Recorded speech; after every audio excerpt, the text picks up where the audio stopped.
Assalamualaikum warahmatullahi wabarakatuh. Jumpa lagi kawan-kawan bersama saya di channel Bella Hidroponik.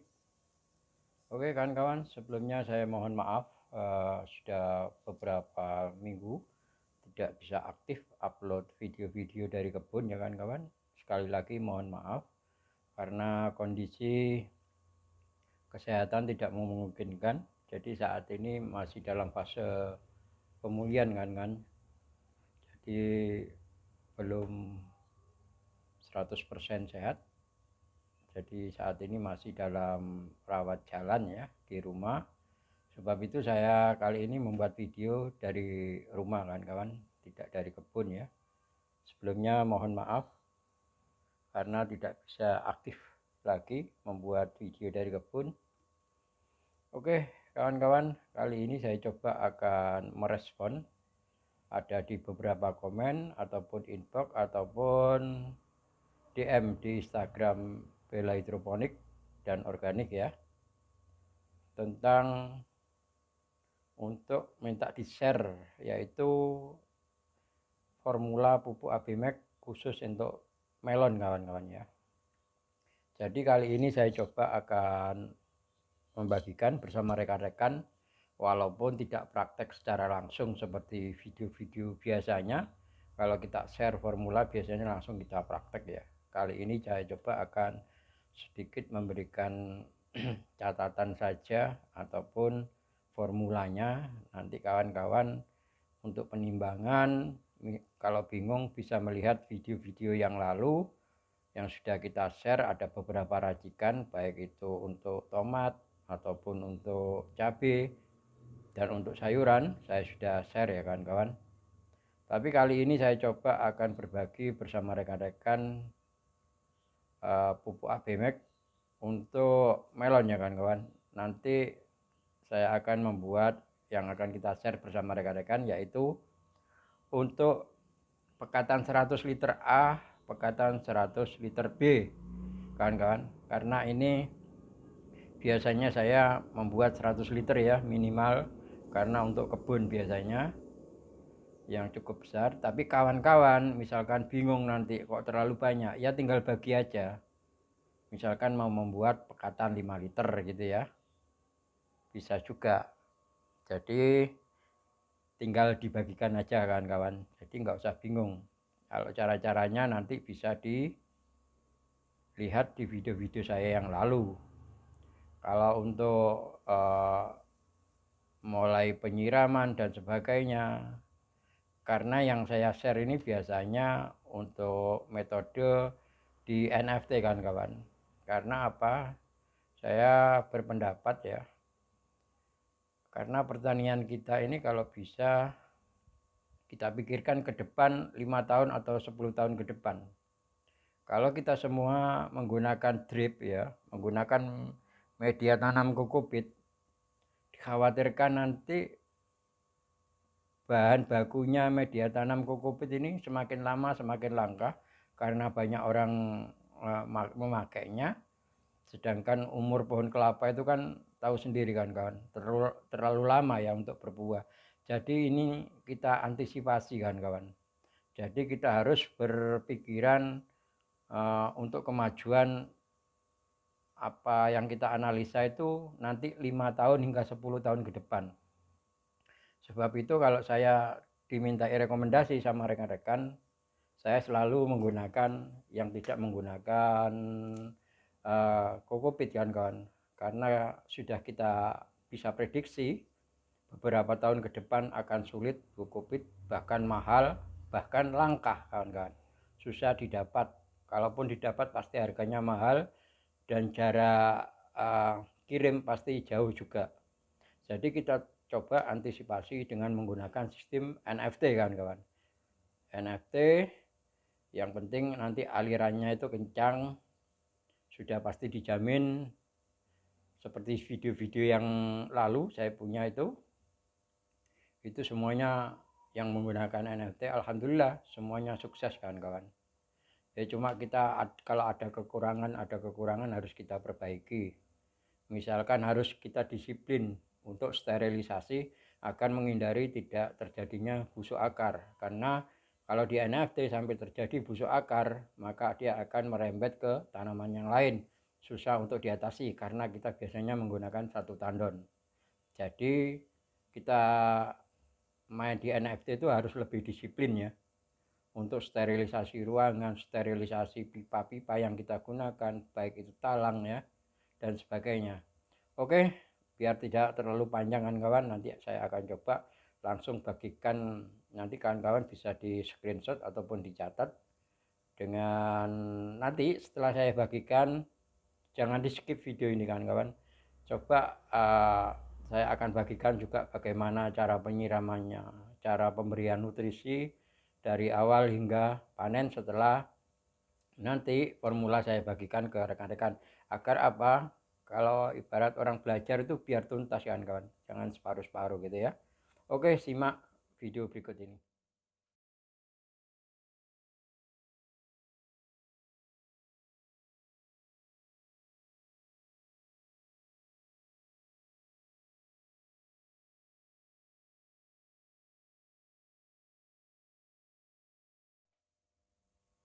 Nah, itu tadi kawan-kawan formula Abimik yang saya bagikan ya. Jadi selanjutnya saya akan membagikan ataupun memberi informasi kepada rekan-rekan bahwasanya untuk pemberian nutrisi kawan-kawan, misalkan kita semai, setelah semai itu kita setelah beberapa hari sudah tumbuh daun satu atau dua, sudah bisa kita kasih nutrisi ya. Kita kasih nutrisi cukup 500, bahkan 1000 pun nggak apa-apa. Biasanya pada umumnya kan kawan, tanaman itu kita akan pindah tanam untuk melon ya, dari 10 hari hingga 14 hari setelah semai ya kawan-kawan, kita pindah ke tempat instalasi yang kita gunakan, misalkan pipa ataupun talang NFT itu. Nah, setelah itu langsung kita kasih 1000 pun nggak masalah, 800 pun oke kawan-kawan. Nanti kita tunggu hingga fase di mana tanaman itu akan mengeluarkan, misalkan mulai terlihat ya, fase generatif itu ditandai keluarnya bunga jantan, lalu setelah itu bunga betina. Nah, setelah bunga betina itu langsung kita polinasi kawan-kawan, atau kita kawinkan ya, karena kalau dalam greenhouse harus kita polinasi agar dapat buah yang maksimal. Terkadang kalau kita tidak polinasi, hasilnya kadang kurang maksimal kalau mengandalkan alami ataupun angin. Walaupun sebenarnya bisa juga, tapi kadang-kadang tiap daerah itu anginnya tidak tentu, maksudnya ada yang kencang, ada yang sedang gitu ya. Kadang-kadang anginnya itu di pagi hari, kalau di pagi hari memang bagus, karena polinasi itu syaratnya kalau bisa jangan sampai pukul 10 ya. Jadi waktu polinasi kawan-kawan harus di pagi hari ya. Sebaiknya pagi hari, bunga itu mulai mekar-mekarnya ya, istilahnya segar. Jadi kalau nanti setelah pukul 10 kesegaran itu sudah mulai berkurang, dan saya rasa pun hasil selama ini penelitian memang hasilnya paling bagus adalah di bawah jam 10 harus selesai proses polinasi ya kawan-kawan. Nah, setelah itu kita tunggu, setelah polinasi kita tunggu kurang lebih seminggu. Nah, setelah seminggu bisa kita mulai analisa, bisa kita lihat bentuk daripada calon-calon buah. Nanti kita akan pilih yang paling presisi, paling bagus. Nanti kita pilih, disisakan satu kawan-kawan. Oh ya, sebelum lanjut ya, jangan lupa kalau biasanya saya untuk polinasi itu kawan-kawan di ketiak daun dari 7 hingga 11. Jadi itu saya menggunakan dari 7 ke 11 kawan-kawan yang saya gunakan untuk dijadikan pembuahan di antara ketiak 7 hingga 11. Oke, setelah kita polinasi, setelah kita koleksi buah ya kawan-kawan, kita cari yang paling bagus. Nanti kita akan sisakan satu pohon satu, karena ini di dalam greenhouse. untuk sistem hidroponik ini kawan-kawan ya, agar hasilnya lebih manis, lebih maksimal dari bentuk buah, bobot. Jadi kita betul-betul yang bentuknya itu sempurna. Setelah itu kita naikkan kawan-kawan ya. Setelah seperti telur kurang lebih ataupun bola tenis ya, kita coba nanti di antara ppm 1750 kita pertahankan terus kawan-kawan ya.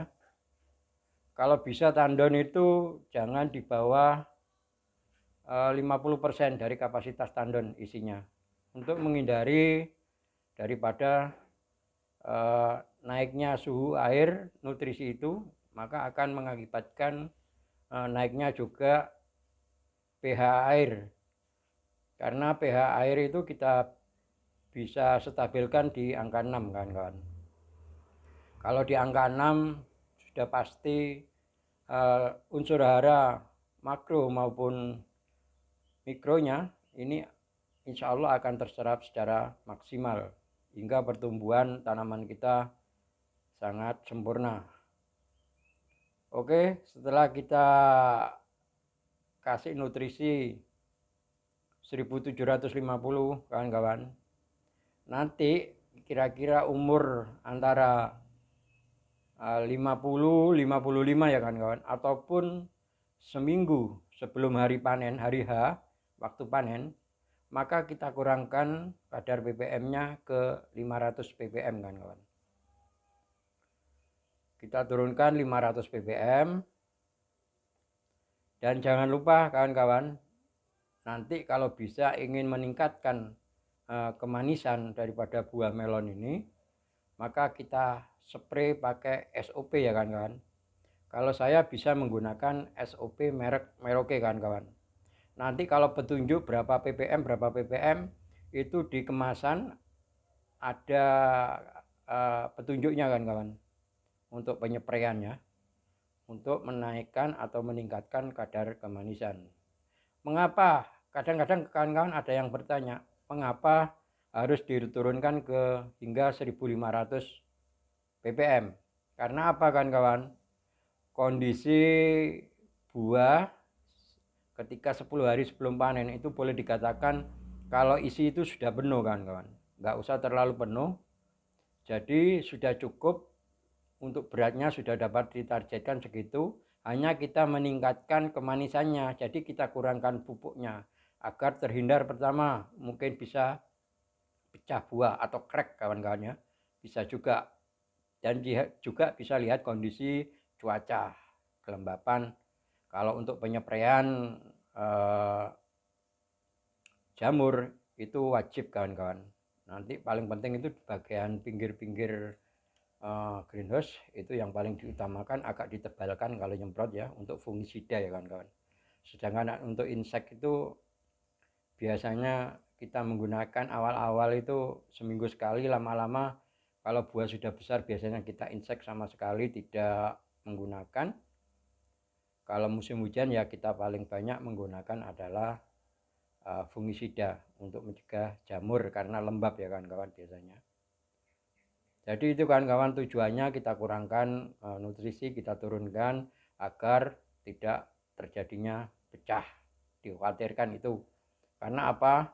Fase 10 hari terakhir itu kan sudah waktunya mau panen kawan-kawan. Nanti kalau crack atau pecah, boleh dikatakan kita gagal, sayang banget kan.